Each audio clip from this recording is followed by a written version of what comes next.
at magandang kaibigan. Ako ay iyong tagapagulakan, Saan Nagalan. At ako yung kasama gabay, Julia Lopez. Kami ang iyong tagapaghatid balita para sa Ulat Balita.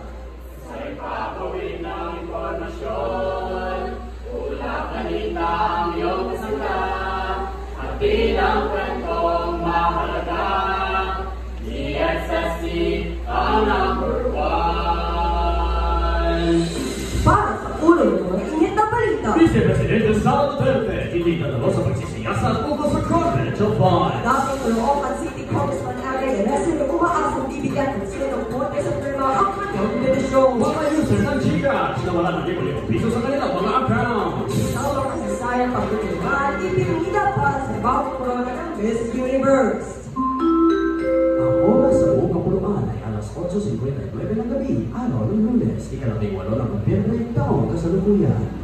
Ngayon, para sa mga detalye, inanunsyo ni Vice Presidente Sara Duterte na hindi siya natalo sa pagsisiyasat sa ika-2 ng Nobyembre ukol sa pag-usap ng Confidential Funds. Sa buong detalye, narito si Ray Bendejo.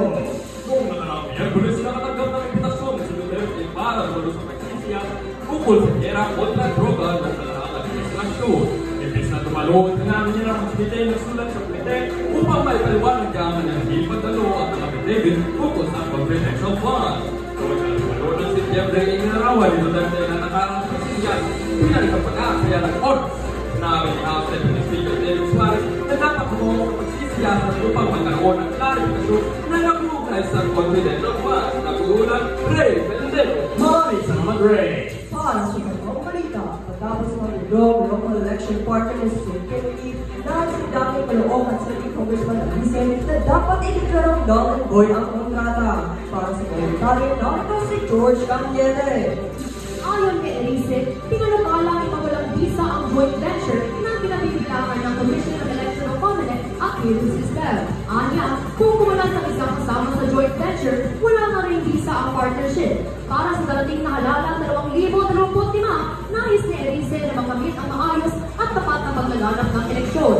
Sa huli, umabot na sa Korte Suprema ang issue ng joint venture na ito. George Cañete, nagbabalita. Salamat, Joe. Magbabalik kami pagkatapos ng Madalasdas.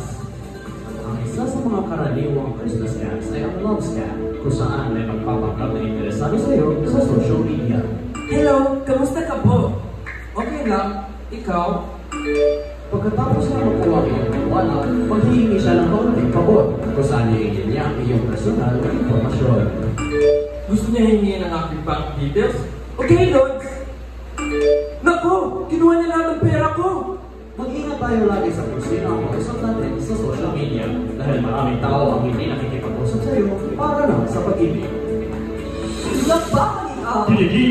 DXDXST 90.9. Samantala, maraming user ng Gcash ang nagreklamo nitong Sabado dahil sa pagkawala ng pera sa kanilang account. Para sa mga detalye, narito si Kirk Oculana.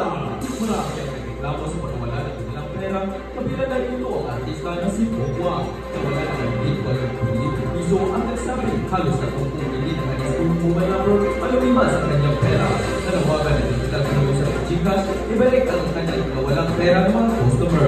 Ayon sa Gcash, ang mga problema sa pagproseso ay naka-apekto sa ilang user at pinanindigan nilang itas ang account ng ilang customer. Pinagkit ng TICD sa Secretary Ivan Jokoy na posibilidad ng phishing attack. Nagbabalaan ang e-wallet platforms ay hindi bigyan ng perang seguridad gaya ng mga bangko.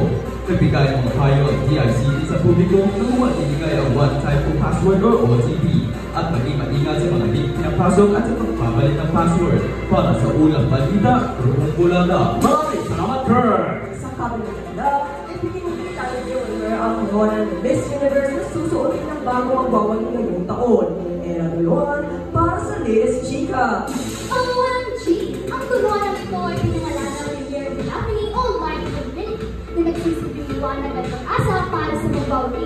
Tampok sa corona ang Golden South Sea Pearl na hindi kilala bilang pagkasalias ng Pilipinas. Nagdadala rin ito ng pagmamalating ng kultura bilang pamana sa atin. Noong ikaw-6 ng November ay sinusunod sa unang pagkakataon.